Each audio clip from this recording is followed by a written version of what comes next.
It's good to see you all this morning, and for some, an ungodly hour, and for others, you may be up, but you're certainly not dressed and out of the house. And so I always appreciate those who do come out for this first community breakfast of the year, where I get to just do a little this and a little that, and you really make up the program with the questions you have and the insights you have and the suggestions you have. And we try to take them under advisement and see what can happen as the year unfolds. First, let me say, and for those of you who were here for opening convocation, you know that one of the key things that's on my mind this year are the events of our country. And the violence in our country and around the world. And how do we then, as a divinity school that is non-denominational and welcomes all comers, respond? How do we educate ourselves, and how do we respond? And so this year we will be thinking through how to do that in various ways. Nuns on the Bus were just here on Wednesday. I was very disappointed that I was up at my alma mater doing their opening convocation and missed them. But I hear a good time was had by all. And we see one form of activism coming out of Catholic communities who are represented in our student body. We hope over the course of the year that we can bring in intimate relationship Black Lives Matter and a few other groups. We always welcome Family of Abraham if they'll have us, as we talk about Christian, Muslim, Jewish dialogue, and not only dialogue, how do we all get along under the sun, and particularly in the city of Nashville. So those sorts of things, along with the issues that we always have on our plate, gender inclusivity, sexuality inclusivity, concern about the environment, the list goes on and on. How do we do that better? And if you look out on the signboards, you see that we are kind of busy. We see issues of trans folk, up and out, so to speak. We see folks coming in to talk about the legacy of slavery, Latin America, and the U.S. The list just goes on. And I think that's what a divinity school should be doing. Continuing to open ourselves up and out and into the world. And so, that's what we try to do. Do we do it perfectly? As you all know who have been here before, my response is no, but we try. We try to engage the city. We have so many students who are already involved in the city, it's sometimes easy to forget we need to think about that involvement and be intentional about that with them. When I was talking with, one of my alma maters is Garrett Evangelical Theological Seminary in Evanston, and that's where I was. It's a United Methodist school, and the black faculty took me out to dinner after the convocation, and one of them said, "So describe your students."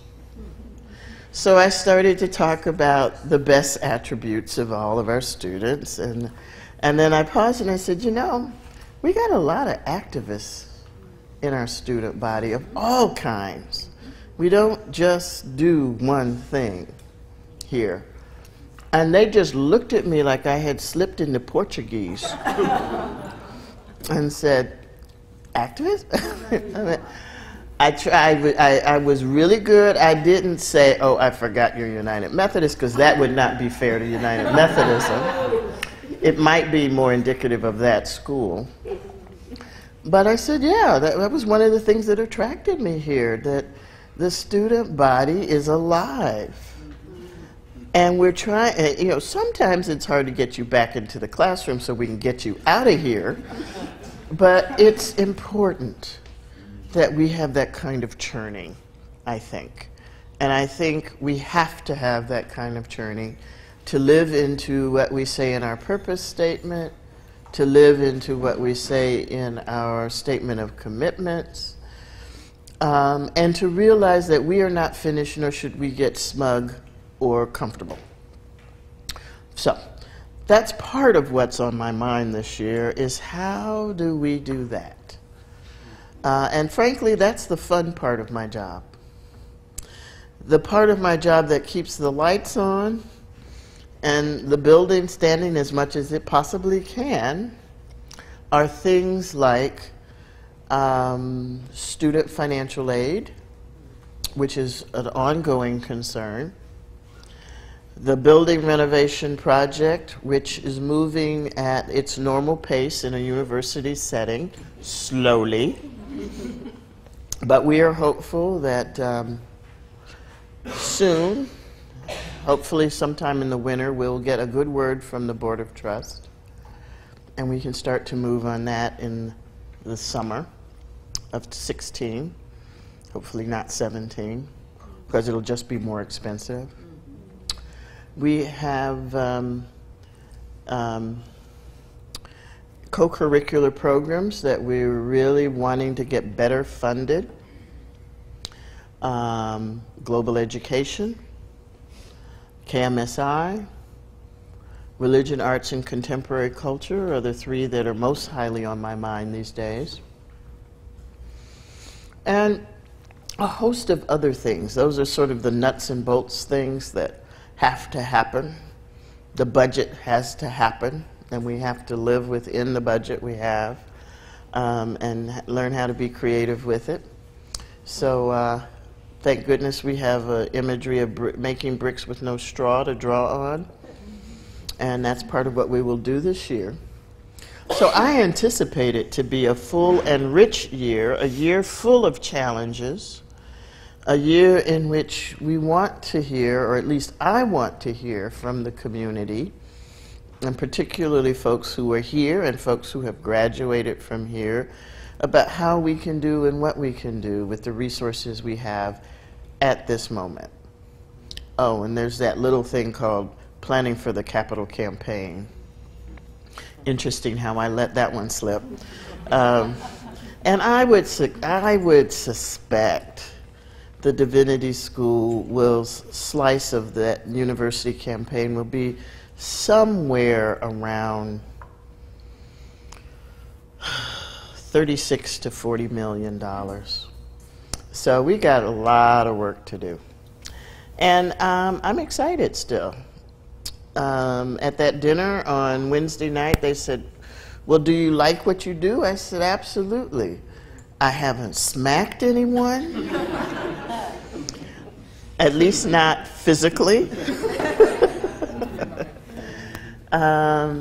This place matches me, and I hope I match it.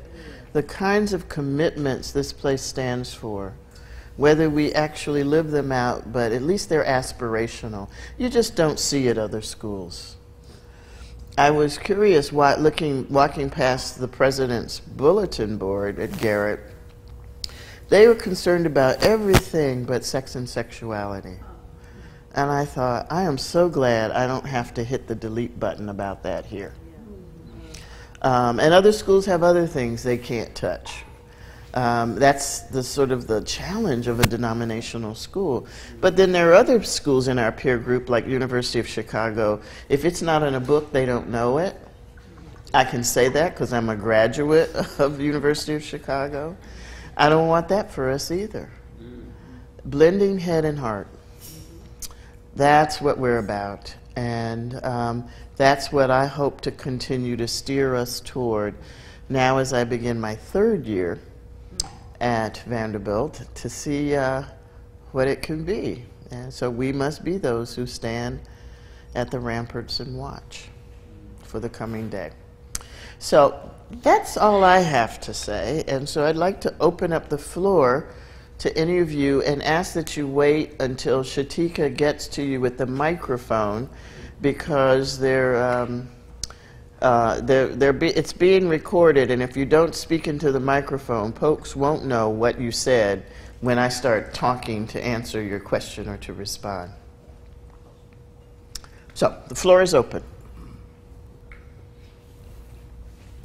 I'd like to hear from Forrest how things are going with the Emilie Institute.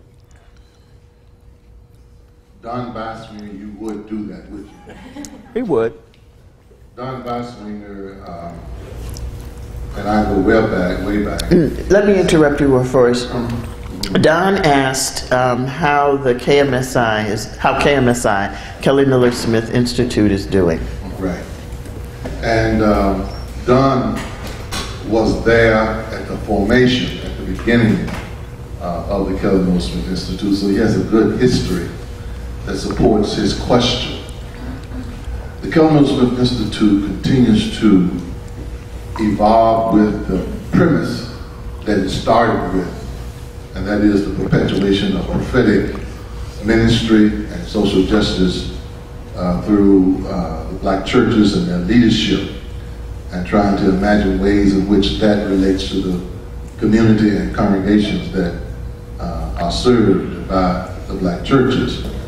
And we continue to do that in collaboration with programs within the Divinity School, the Center for Moral Leadership, Cal Turner's program. We're doing collaborative work with them, and as well as the Carpenter program on religion, gender, and sexuality, so that we can be aligned with the visions of those programs. And things are ongoing as we speak about things that we're working on in terms of sexuality, particularly out of the challenges that we've had in our own community and the other places where I give leadership at American Baptist College.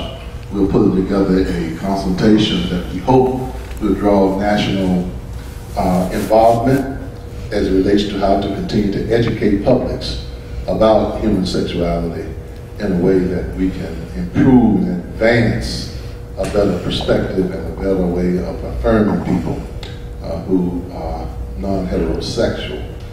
Secondly, we are constantly aware of the praxis or the activism that is occurring in our communities nationwide as it relates to Black Lives Matter.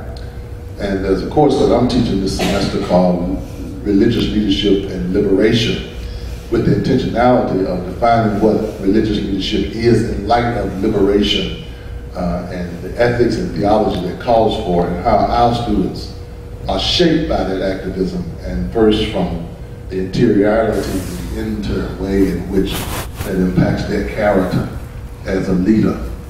But we're going to have Jeremiah Wright come in the midst of the semester, November 16th, 17th, to give a general lecture and then to share in our class, and to bring that dynamic into the issues of Black Lives Matter as it relates to the local affiliate here, and stay on some kind of wavelength of what we can do here within the Divinity School to help students who are very interested and involved in Black Lives Matter. I think Evan Bonchier is, and several other folks are involved in Black Lives Matter. And then we continue to do the work of imagining with the towns how we can sustain the KMSI with the appropriate endowment and funding that's necessary for us to go to the next level of evolving.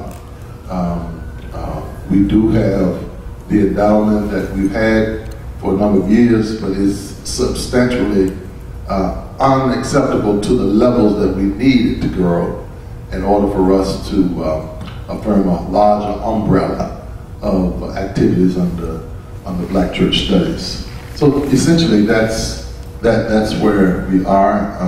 I'm always excited about what the Institute does as it relates to this vision that we have here at the Divinity School to really live into that vision, as Dean Townsend said, and all the ways that the other programs, excuse me, are trying to capture its meaning.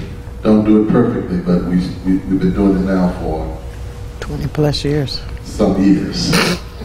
So thank you, Don Weissman. And I tell this one story and I'll give the mic up. This is the Dean's hour for you to ask questions. My first experience here at Divinity School, I thought would be one of the kind of heightened Vanderbilt intellectual experiences. And Don Weissman called me after he found out I was here and said, "Can you spend a weekend with me?" I don't know about that, but let's try it anyway. And his job, his thing was, he and I sleep on the streets of Nashville for a weekend. He introduced me to what it was like to be poor and homeless in Nashville. I never have forgiven him for it, but never have thanked him for it. Thank you.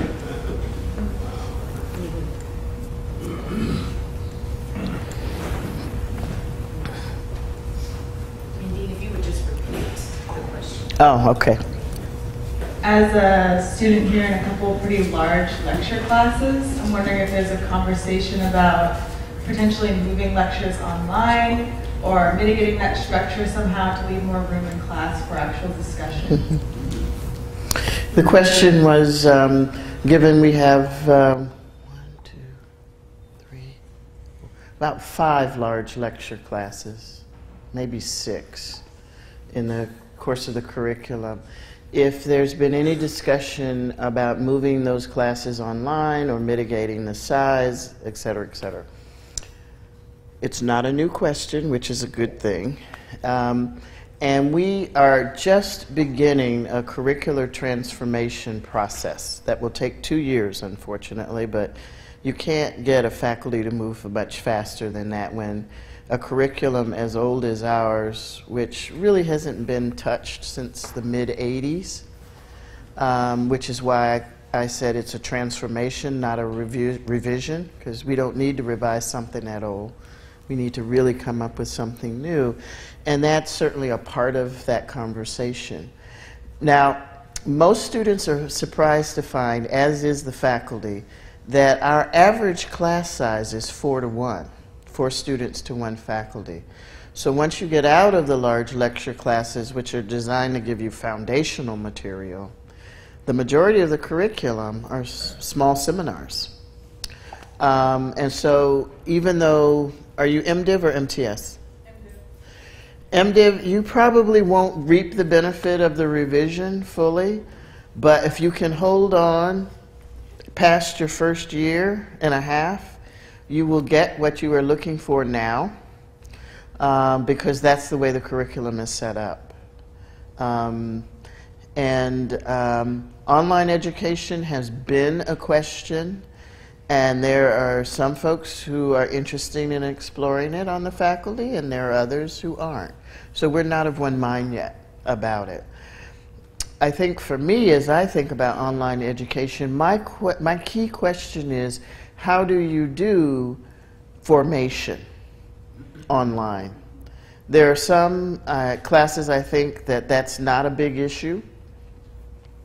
And there are other classes, things like RPC, that I wonder where the whole idea is to learn how to relate to people face to face as you look at yourself and you look at them, how that translates. Now, I know it's possible to do, but how do we do that? Or how could we do that here, given who our faculty is and the ways they will grow? So it's an imperfect answer to the it's coming, but you may be like Moses and not live to see it here. But if you hold on, you will see it as you go on in your coursework, where the classes do get much smaller. And you can have that kind of intimate dialogue.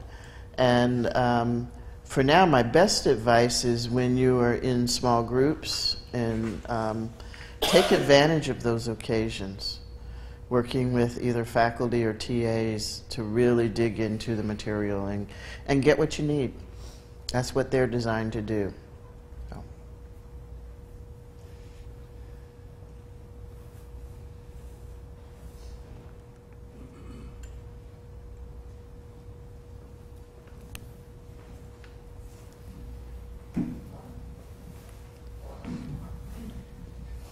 Yes, from the community. I'm a physician with a local community health center. I'm interested in your take on the status of healthcare in America. I know your previous book on health and the head bound. Breaking the ring of death. You mentioned that we need a strong communal lament to begin the healing process. And here we are, several years later, through an Affordable Care Act, into that. We were at 12%, I think, when you wrote the book, of the GDP. Now we're around 18%. The health inequities haven't really changed much. And just interested in your update on that. Yeah. The question is, what is my take on healthcare and healthcare delivery in the U.S.?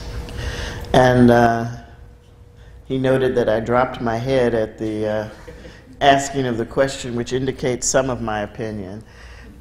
It's a shame before the Lord what we do and don't do with healthcare in the United States for no good reason other than individualism, narcissism, and greed.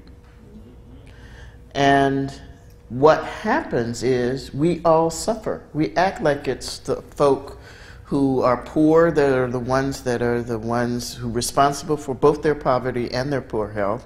That's a neat trick. But we don't realize that it has a ripple effect up the income scale. So none of us, or very few of us, get the actual kind of health care we should have for whatever is or is not going on in our bodies. And I really don't understand Tennessee. I have been here going on 3 years now, and what I consider to be callous disregard for the lives of the citizenship of this state is stunning. Absolutely stunning. Now, Jeff Balzer probably wouldn't want me to say that because he's got to contend with the legislature, and Nick Zeppos is probably twirling over there in Kirkland, but it's true. We don't seem to have a state government that believes in caring for anyone other than folks that look just like them. And that's no way to govern. That's a way to rule, but it's not a way to govern. And so I don't know what we can do as a divinity school other than to continue to chip away at that by the events we can host, the classes we can teach, the students we can encourage, the community leaders we can work with, to try and bring in at least some spaces for affordable care or access to good care. Not just care, but good care. So I don't have a good assessment. I'm grumpy about it, actually. Thank you for changing my mood this morning. Because I simply don't understand. We have resources aplenty. Why we can't see, for as many times as I hear the Bible invoked out of the state legislature, I don't think they're reading the same sections I'm reading, because you're supposed to care for the least of these. It's all over the book. So, yeah, I don't want to start preaching.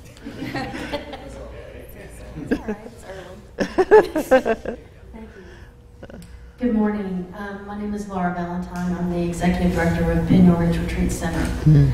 And so it might be odd that I'm here, but actually it's not.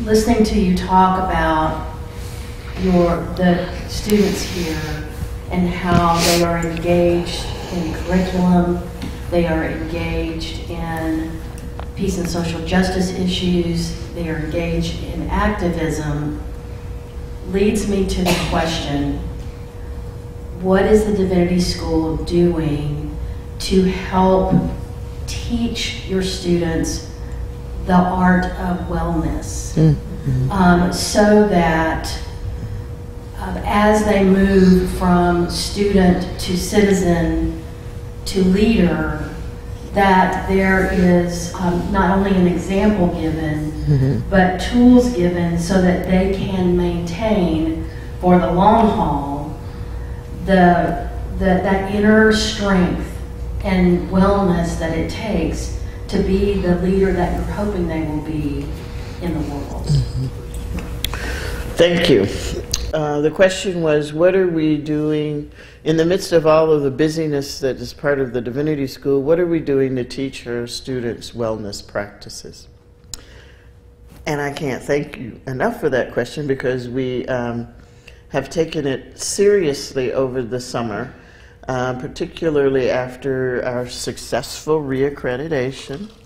But one of the things that the review committee noted was a lack of discernible attempts to help students think about their spiritual practices.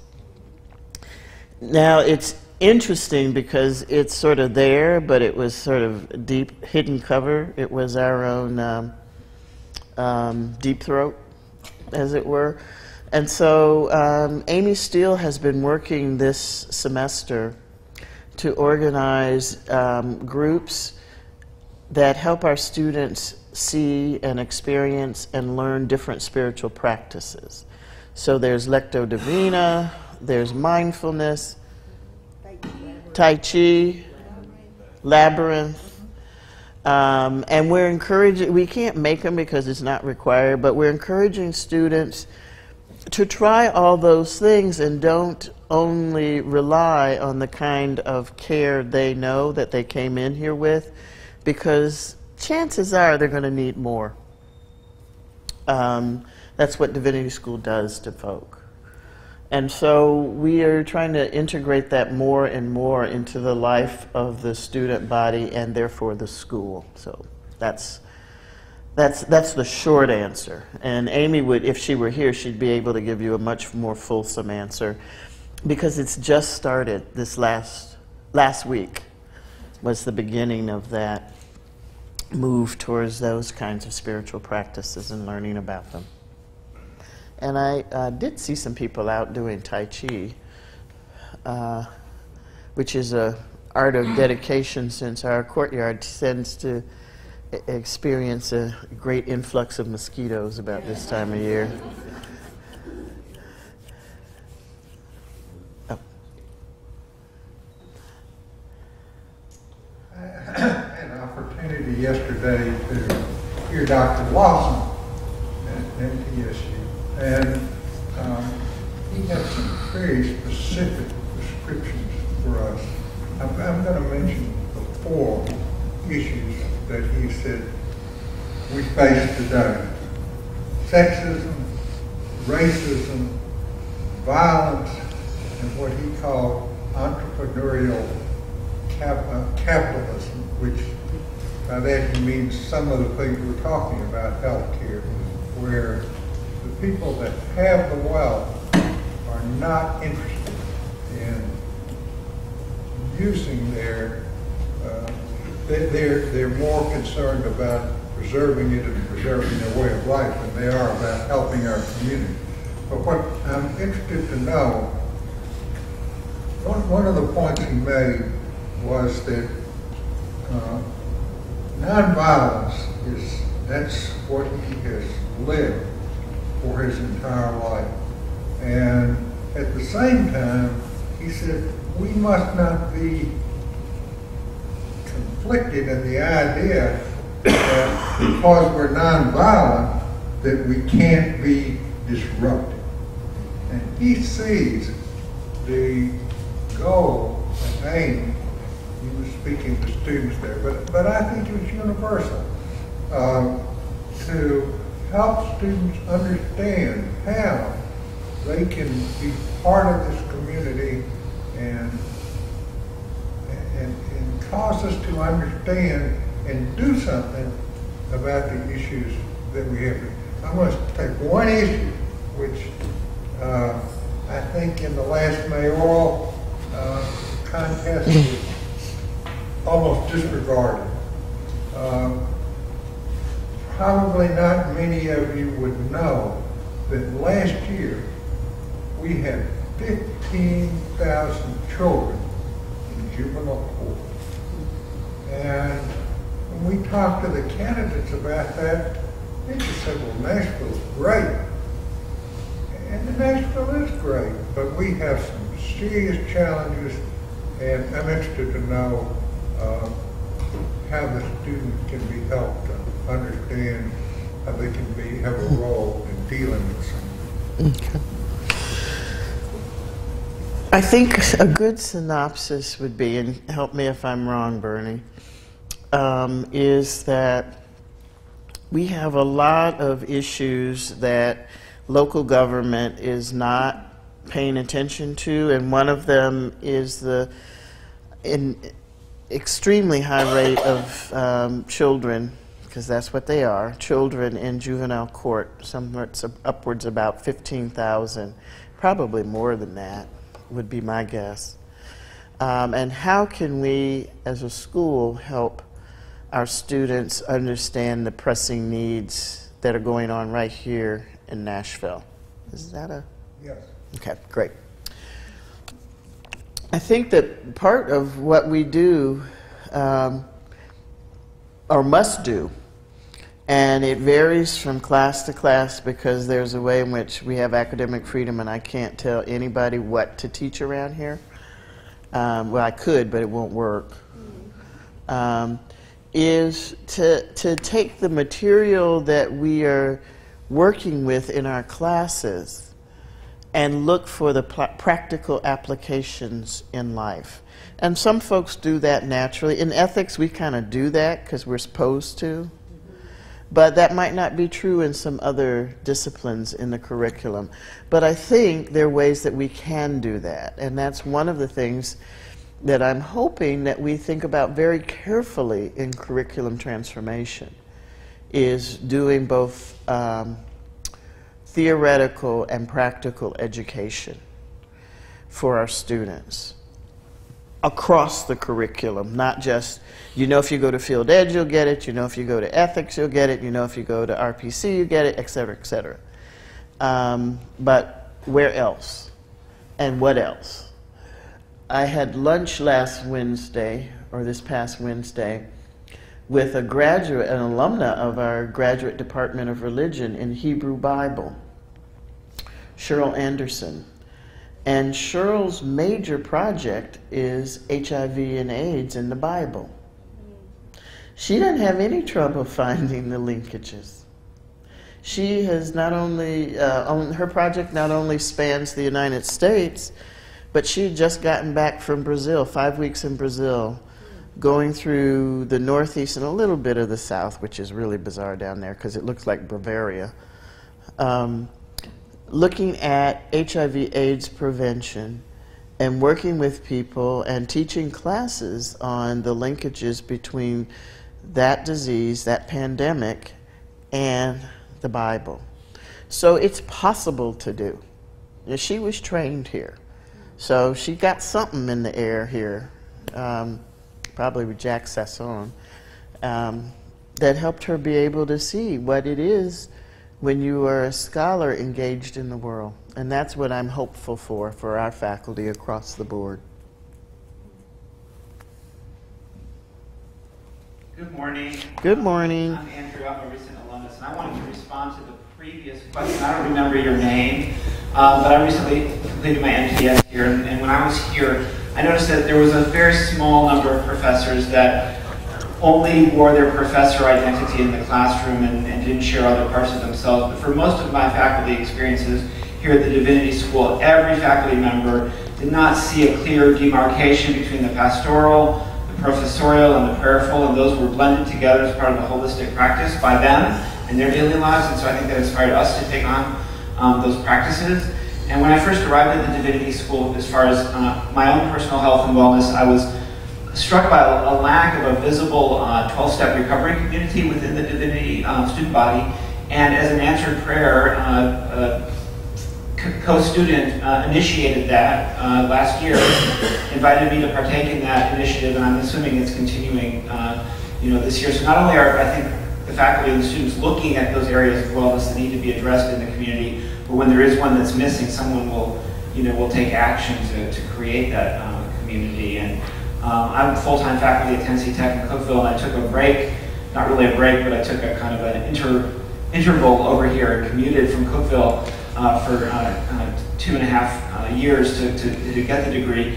And it's nice to take it back to my practice because workaholism, burnout, loneliness, these professors and pastors experience these, and we need to be pastored and professored too as well. So I think we're training in this place pastors who who can receive pastoring, and that's a really vital part about this place and why I wanted to come visit today.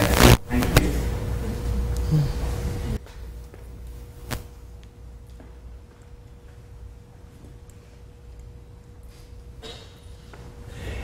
As you know, the university's strategic plan is putting a lot of emphasis and giving a lot of awards to advance institutional research. So I'm just curious where you see that going with the Divinity School. As I sat in on a review session on that just recently, it seemed like an inordinate number of awards are going to STEM research. So where do you see that going here? That's a good question. We had 2 proposals last year that came out of the Divinity School. Neither were funded, and I don't know why. And I, at that time, registered a concern that there seemed to be an overabundance of STEM, and the response was, no, there isn't. So, you know, when folks won't recognize what's going on, it's hard to get them to recognize what's going on. And so I want our faculty to be wise with their time, and I encourage folks to get involved with TIPS, as the acronym is affectionately called, but not at the expense of the other things they're also involved in, because it's not clear who's really going to benefit from these programs, and we're already engaged as faculty members, individual faculty members across the university in partnerships with all kinds, classics, history, history of art, engineering, Owen, law, nursing. I mean, we're already sort of doing trans-institutional programming. And sometimes going after a pot of gold is not what's helpful. So I'm neither a cheerleader nor a detractor. I will support folks who want to go. I will write them the best possible endorsement I can as a dean. If they decide to invest the time to put together a proposal, do the networking work that's necessary to do across the university, because it seems those are the proposals that got funded. The proposal for from a couple or 3 people really didn't seem to fly much last year in the process. And then the cast of thousands proposals also had a hard time, but ones that had maybe 20, 25 co-people, maybe that would work. That takes a lot of time and energy. And I'm not sure. And that's $50 million that the chancellor has committed. And I think our little building project is started out at 10 million now, because it's having to go through the process. It's up around 15 million. By the time we get approved, it'll be probably closer to 20 million. It's hard. It's hard to see that. But I think when it works, and we won't know because all those TIPS programs that were awarded last year are just coming online this year. It's hard to know what it will look like and will it transform the university. The thing that I am concerned about with TIPS, primarily beside the fact that it seems to be heavily weighted towards the STEM programs, is so internal. It doesn't look out into the community. unless a proposal happens to look out into the community. Most of them don't seem to be. They seem to be an internal conversation. And I just believe, as a divinity school, if we don't look out into the community, then we have failed.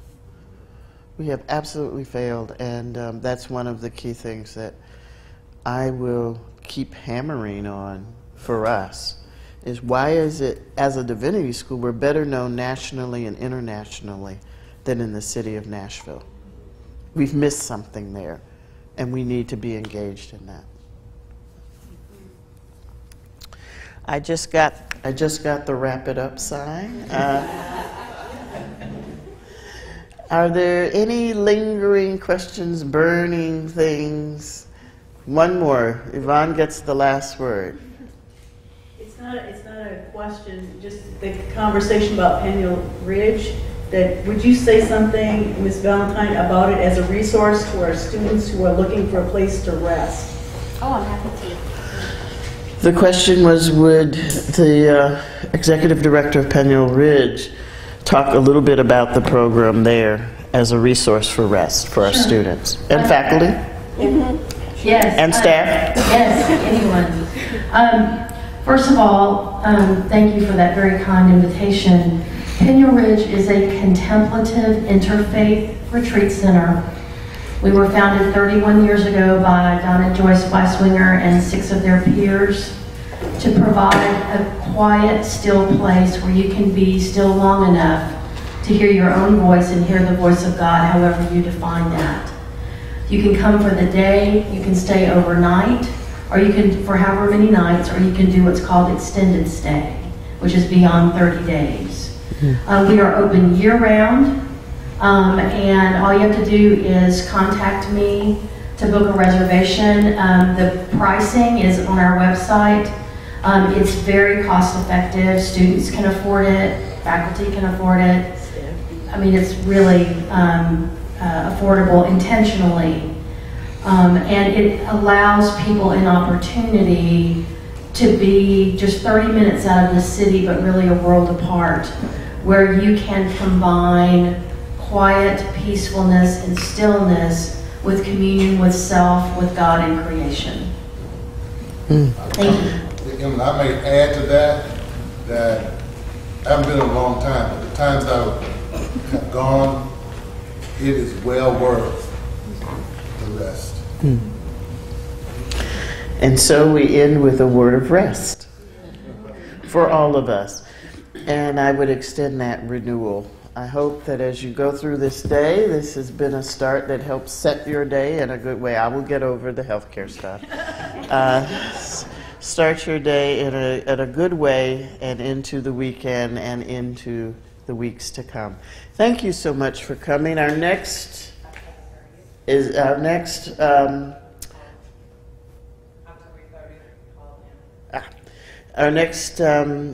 community breakfast is October 30th, and Professor Paul Lim will be at the microphone doing what Paul does so well. So please come and have a good rest of the day.